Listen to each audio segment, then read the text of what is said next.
Regardez la vie des diocèses avec la Mutuelle Saint-Martin.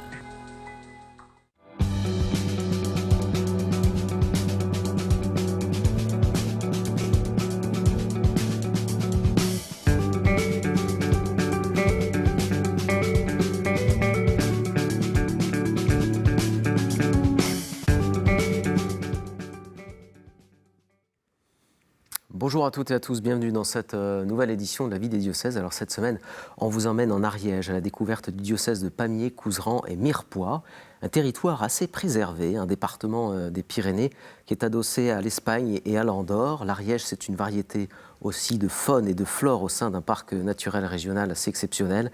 Et sur un plan religieux, on peut aussi noter que c'est une terre qui a été marquée par le protestantisme. Alors l'Ariège, c'est une population de 153 000 habitants. Le diocèse de Pamiers est composé de 339 paroisses, mais qui sont aujourd'hui réparties en 16 secteurs et 5 doyennés. Notons aussi qu'il y a 12 établissements scolaires au sein de l'enseignement catholique. Alors c'est un diocèse qui compte actuellement 34 prêtres, dont 21 sont âgés de moins de 75 ans.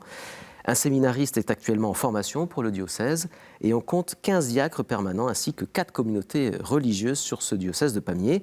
Pour nous en parler, nous sommes très heureux d'accueillir son évêque, Monseigneur Jean-Marc Echen. Monseigneur, bonjour. Bonjour à vous. Un grand merci d'avoir accepté notre invitation pour parler de ce diocèse de Pamiers, alors dont vous êtes évêque depuis 2015. Voilà.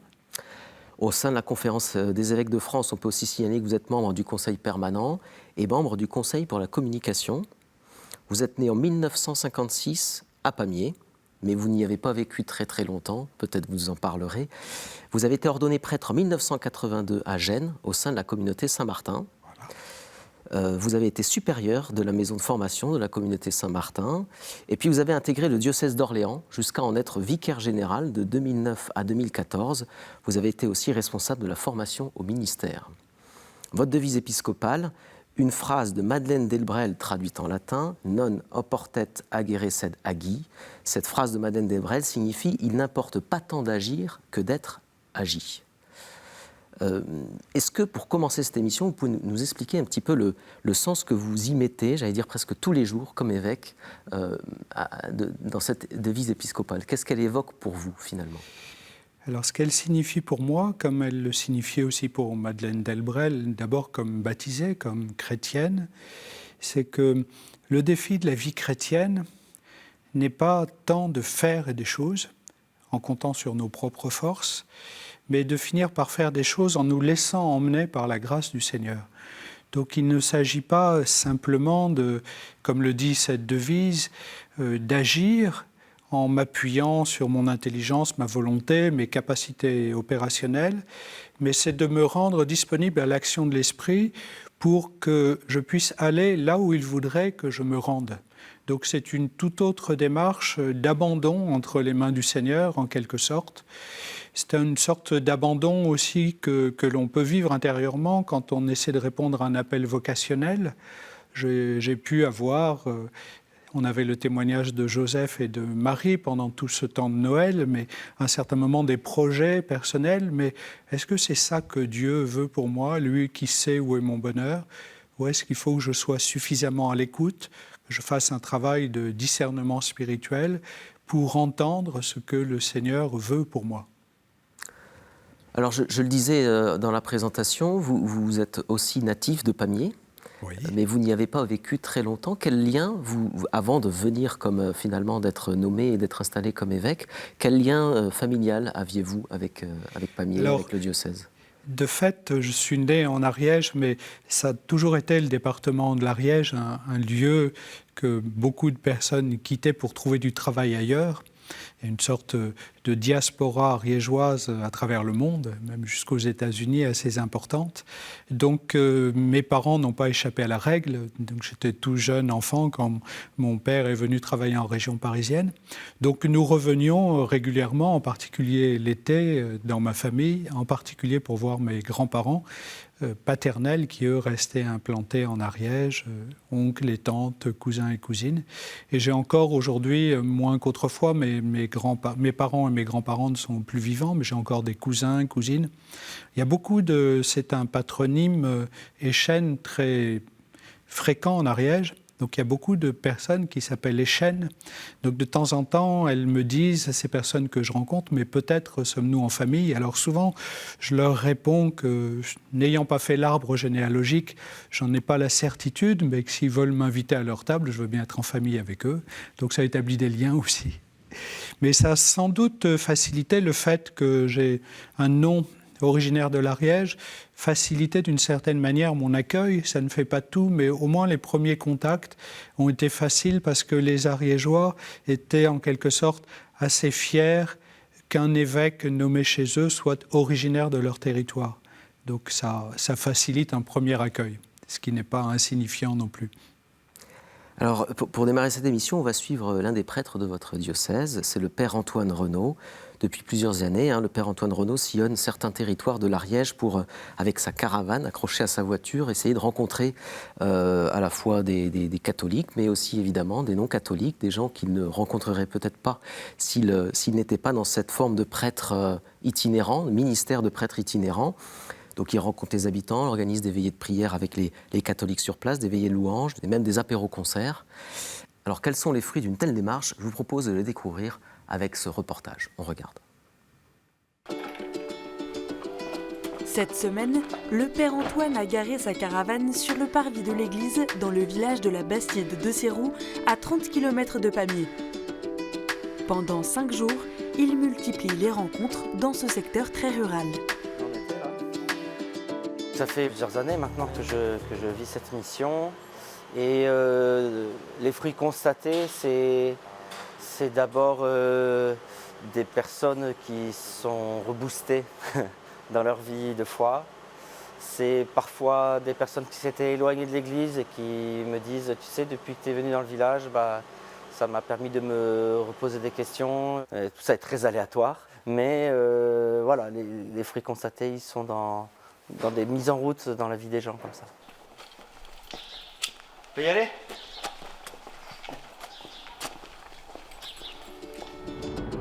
Aujourd'hui, il va rendre visite à Emmanuel et Emilio à Allières, à 5 km de là.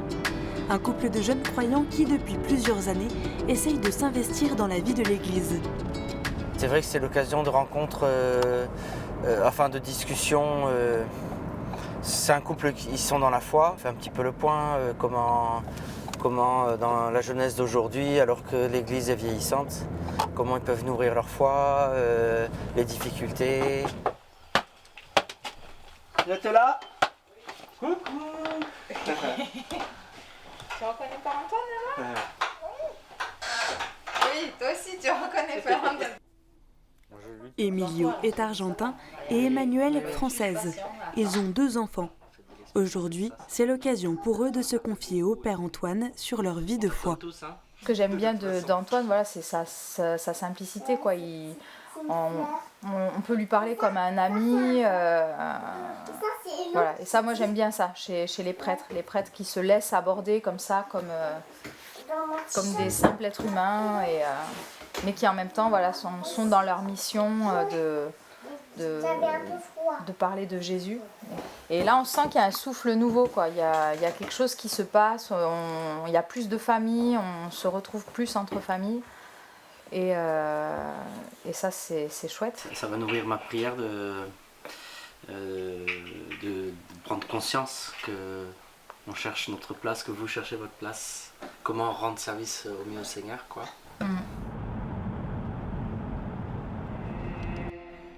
La présence du Père Antoine est aussi une occasion pour célébrer la messe dans l'église du village et proposer parfois un événement en fin de semaine. Cette fois-ci, il a organisé une soirée exceptionnelle avec un concert de gospel et des illuminations dans l'espoir de créer les conditions d'une expérience personnelle de l'amour de Dieu.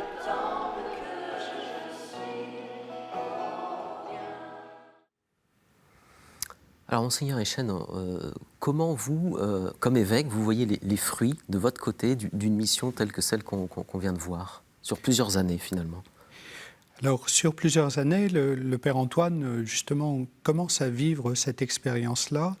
Une expérience, pourrions-nous dire, d'un ministère un peu paulinien, c'est-à-dire qu'après avoir visité des personnes, parfois suscité des engagements, il part ailleurs, sur un autre territoire, puis quelques temps après, quelques mois, parfois quelques années, il revient et il dit maintenant, où en êtes-vous? Et c'est là qu'on peut percevoir les fruits, ce chemin spirituel qui a été accompli par ces personnes qui, à un certain moment, ont été saisies, pas nécessairement par le charisme du Père Antoine, mais parfois gratuitement par le Seigneur et qui ont accepté de l'accueillir et de faire un bout de chemin avec l'Église catholique. On a un phénomène en Ariège assez présent de chercheurs spirituels. On appelle ça aujourd'hui des spirituels mais non religieux. Des chercheurs spirituels qui ne sont pas à l'aise avec les institutions, quelles qu'elles soient, mais qui apprécient beaucoup de rencontrer des témoins de leur foi et des gens qui sont susceptibles de les aider à entrer en contact avec le Seigneur et de les aider sur leur chemin de vie spirituelle. Et donc le Père Antoine vraiment répond à ce besoin-là, avec d'autres, pas tout seul bien sûr, ceux qui sont moins mobiles que lui, qui sont implantés dans une paroisse territoriale, même s'ils connaissent aussi une mobilité parce que souvent leur territoire est assez vaste, ils vont aussi d'église en église, de famille en famille, eh bien cela témoigne de cela aussi. Ils sont un peu des signes d'une église en sortie à l'appel du pape François, se disant on ne peut pas se contenter d'attendre à la porte de l'église ceux qui veulent bien encore rentrer. Il y a des jeunes générations comme ceux qui sont filmés là, qui sont des chercheurs et qu'il faut aller rejoindre là où ils sont. Et avec eux, et ça s'exprime alors parfois par des demandes de baptême, pas nécessairement. C'est plus un travail, un prêtre d'un autre diocèse disait cela. Aujourd'hui, dans la pastorale, dans la mission, on n'est plus dans la pêche au chalutier, la pêche au gros, mais on est dans la pêche à la ligne. Donc on vit de rencontres. D'ailleurs, l'Évangile lui-même n'est fait que de rencontres, de témoignages de rencontres du Christ avec toutes sortes de personnes. Et ces rencontres-là, entre le Christ à travers l'un de ses ministres ou d'autres chrétiens qui l'accompagnent, parce que le Père Antoine ne travaille pas tout seul, il y a souvent des laïcs, des hommes, des femmes, des religieux qui viennent avec lui. Donc il y a des gens qui sont médiation de rencontre avec le Seigneur, et cette rencontre-là, sur la durée, c'est parfois imperceptible, mais donne vraiment des fruits. Est-ce que c'est quelque chose qui est amené à se développer avec d'autres prêtres de votre diocèse ou à une expérience que d'autres prêtres peuvent vivre? Oui, alors on a des prêtres du diocèse qui vivent parfois avec le Père Antoine d'ailleurs des temps de mission, qui à un certain moment ayant rendu aussi les baptisés plus autonomes dans leur paroisse, disent voilà je peux prendre une semaine, 10 jours pour aller accompagner une mission ailleurs, et qui vivent de manière plus ponctuelle, mais des temps missionnaires de cette nature-là. Là aussi, on insiste beaucoup sur cette dimension itinérante. Il y a d'ailleurs des territoires qui aujourd'hui n'ont plus de prêtres résidents, donc dans lesquels il y a des équipes d'animation ou des communautés ecclésiales de base qui font au quotidien vivre la communauté. Et ces équipes d'animation ou ces communautés ecclésiales de base sont rejointes par des ministres ordonnés qui ponctuellement viennent faire le point avec eux, viennent administrer les sacrements, enseigner la parole, viennent relire aussi l'exercice de leur responsabilité baptismale, l'exercice de leur sacerdoce baptismal qui est mis en œuvre. On a beaucoup travaillé ces temps-ci dans mon diocèse sur un livre très intéressant du dominicain, le Père Torel, ce grand ecclésiologue, qui distingue entre le sacerdoce baptismal, qui fait de tous les baptisés des prêtres, prophètes et rois, témoins du Christ là où ils vivent, et le ministère sacerdotal, c'est-à-dire les ministères ordonnés qui vont aider le sacerdoce baptismal à donner sa pleine mesure sur les territoires. Donc on n'est pas du tout en train d'inventer une église sans prêtre, mais on positionne les ministres ordonnés aussi parce qu'ils sont moins nombreux, de manière autre, itinérante, rejoignant des communautés relativement autonomes dans leur fonctionnement au quotidien. C'est-à-dire que vous faites d'une certaine manière du cas par cas un peu en fonction de telle communauté, de la manière dont vous pouvez, vous ou pas, disposer de prêtres qui sont en mesure d'exercer ce ministère de cette façon-là, ou il y a des modèles qui se dégagent d'une certaine manière? Alors, oui, c'est vrai qu'on fait du cas par cas parce que, en tenant compte de deux réalités, des communautés qui sont en capacité ou pas d'avoir une certaine autonomie, et des prêtres qui, aussi en fonction de leur charisme, tout le monde n'a pas le charisme du Père Antoine, le charisme d'être à l'aise dans cette itinérance. Puis le Père Antoine, c'est un musicien qui est capable de développer un concert spirituel en s'appuyant sur des amis musiciens à leur tour ou techniciens. D'autres sont dans un modèle d'exercice du ministère correspondant plus à une stabilité, à la présence autour d'un clocher, ce qui n'empêche pas qu'ils puissent aussi aller à la rencontre des gens, mais je ne peux pas demander à tous mes prêtres d'être le Père Antoine. Il y a des prêtres qui sont plus à l'aise, et ça correspond aussi à l'attente de certains chrétiens, dans une autre forme d'exercice du ministère, on pourrait dire une forme plus pétrinienne, alors qu'il y en a d'autres qui sont plus pauliniens, mais sans doute qu'avec la diminution, combien de temps va-t-elle durer, ça dépend du Seigneur, la diminution du nombre de prêtres, on est appelé à être plus itinérant, plus mobile et sans doute plus paulinien, ou on pourrait dire plus martinien, avec ces moines aussi itinérants, ou plus montfortins, comme on a eu l'occasion de l'écrire dans nos orientations pastorales. Alors, il y a presque 2 ans, si je ne me trompe pas, Monseigneur, vous étiez livré à un exercice intéressant. Vous aviez repris l'exhortation apostolique du pape sur l'Amazonie. Vous aviez changé le mot Amazonie en mettant à la place Ariège, et vous aviez dit, en gros, de très nombreux éléments qui sont exprimés dans cette exhortation peuvent s'appliquer à notre diocèse. Alors, qu'est-ce que vous aviez voulu exactement dire? Qu'est-ce qui vous a finalement sauté aux yeux dans cette exhortation apostolique? S'il fallait retenir une idée principale qui vous a interpellé comme évêque de Pamiers. Alors, ce que semblait dire le pape François, ce qu'il disait, c'est que ces territoires amazoniens, un peu reculés, étaient en quelque sorte moins privilégiés que d'autres territoires plus urbains dans lesquels il y avait encore une présence de ministres ordonnés assez forte. Et donc, il invitait des prêtres plus urbains ou liés à des communautés plus nombreuses, peut-être à donner du temps pour ces territoires de cette forêt amazonienne. Et donc, c'est vrai qu'on a fait la comparaison en disant, y compris dans notre pays, il y a des territoires qui pourraient être qualifiés d'amazoniens parce qu'ils sont loin des centres urbains, des centres de vitalité. C'est vrai que l'Ariège, c'est un département qui a connu un effondrement à la fois économique, mais aussi un exode rural assez important avec l'ouverture à la mondialisation sous toutes ses formes. Mais il y a des hommes et des femmes qui vivent là, qui cherchent aussi des chemins de vie différents, peut-être aussi plus en harmonie avec une conception respectueuse de l'environnement. Et ils ont besoin d'être rejoints par des gens qui peut-être viendront de territoires plus urbains pour vivre un temps de mission. Et c'est vrai que nous avons adressé un appel à d'autres diocèses de France en disant cette mission itinérante qu'accomplit le Père Antoine chez nous, elle pourrait être accomplie ponctuellement pendant quelques semaines, quelques mois, par des gens qui viendraient de la ville et qui viendraient vivre une expérience de mission en milieu rural dans ces territoires ariégeois amazoniens. Et alors, est-ce que cet appel a eu des réponses? Alors, il y a eu un accueil bienveillant de la part de mes confrères me disant « Oui, tu as raison, il faut qu'on réfléchisse à ça, une solidarité plus importante entre les diocèses ». Et quelques réponses positives. J'ai rencontré récemment, par exemple, dans le diocèse de Paris, le Père Étienne Grenet, qui est un peu chargé de la dimension missionnaire pour ce diocèse, et qui s'est manifesté intéressé par cette approche en disant on pourrait susciter une équipe missionnaire composée d'un prêtre, de quelques laïcs, peut-être d'un couple, capable de vivre une expérience missionnaire ailleurs, loin de Paris, dans un territoire rural, beaucoup moins urbain évidemment que la cité parisienne.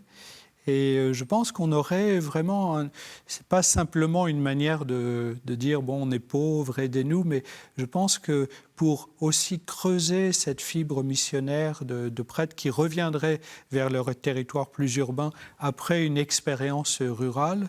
Ce serait vraiment du gagnant-gagnant. Et je crois que certains sont sensibles à ça.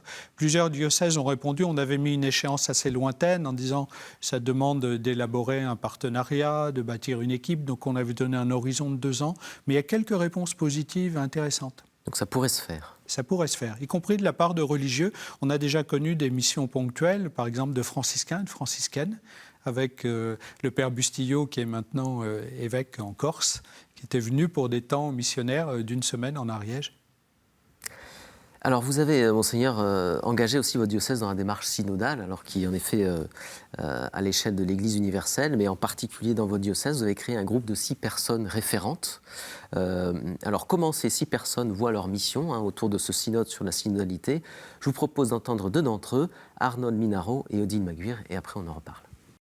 Donc nous nous réunissons déjà entre nous au moins 2 ou 3 fois dans les mois. On fait des réunions ensemble pour étudier un peu les 10 thèmes qui étaient abordés par Rome, pour engager un peu des démarches et des réunions avec d'autres groupes, notamment des fraternités qui sont engagées aussi au niveau des diocésaines. Pour notre diocèse, c'est très, très important de nous retrouver pour voir ce que, à notre niveau, dans nos petits villages, dans nos paroisses, ce que nous pouvons changer, comment nous pouvons vivre en Église, faire que notre Église marche vers une Église nouvelle, prête à répondre à l'appel du Saint-Père. Et avec nos prêtres et notre évêque, nous voulons essayer de faire que cette Église soit une Église renouvelée. Monseigneur Echen, qu'est-ce que vous attendez de ce synode sur la synodalité à l'échelle de votre diocèse en particulier? C'est vrai que je reviens au commentaire de cette devise « Il ne s'agit pas d'agir, mais d'être agi ».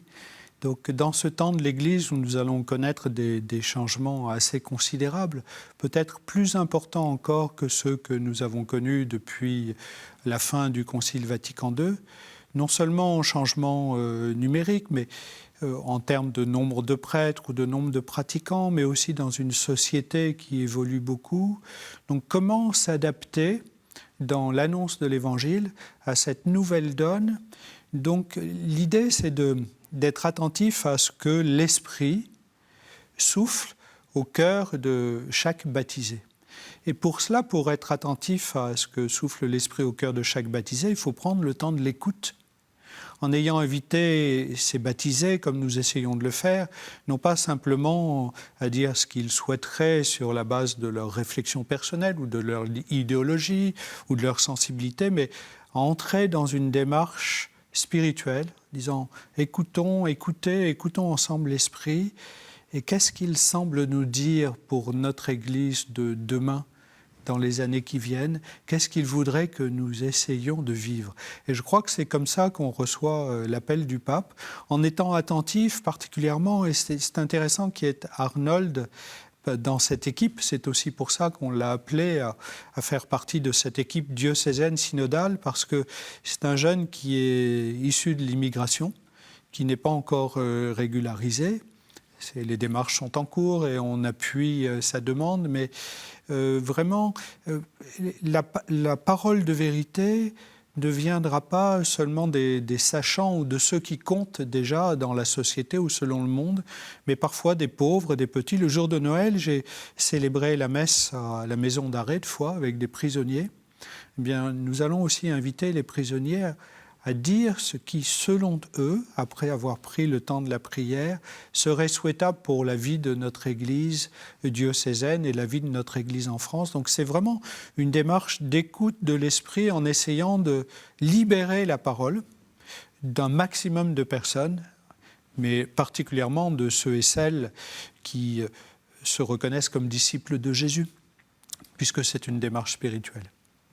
Alors, Monseigneur Echen, il nous reste un peu moins de 2 minutes dans cette émission. C'est donc le moment de la toute dernière partie, moment où les fidèles de votre diocèse vous posent directement leurs questions. Ce sont les questions de terrain.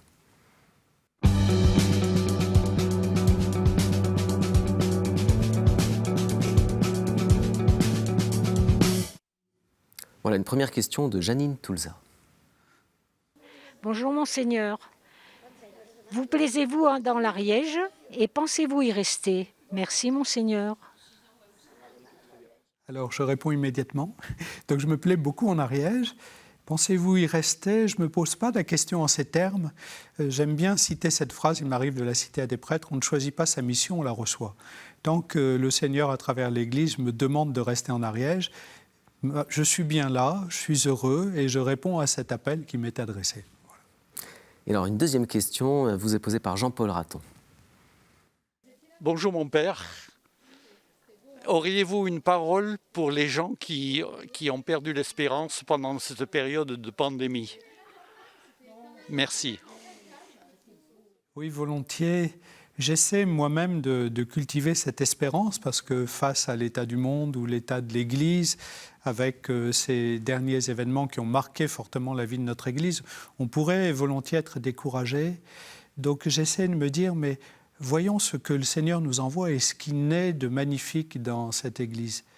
Et un peu comme des personnages qui sortent de la neige et de la froidure au moment où s'approche le retour du soleil, mais il y a des choses magnifiques dans notre Église, mais il faut prendre le temps de les regarder et de s'appuyer sur cette vitalité-là, cette force, disant, mais même si nous, on est faibles, petits, plus petits aujourd'hui qu'hier, le Seigneur continue à travailler et nous envoie vraiment des fruits magnifiques.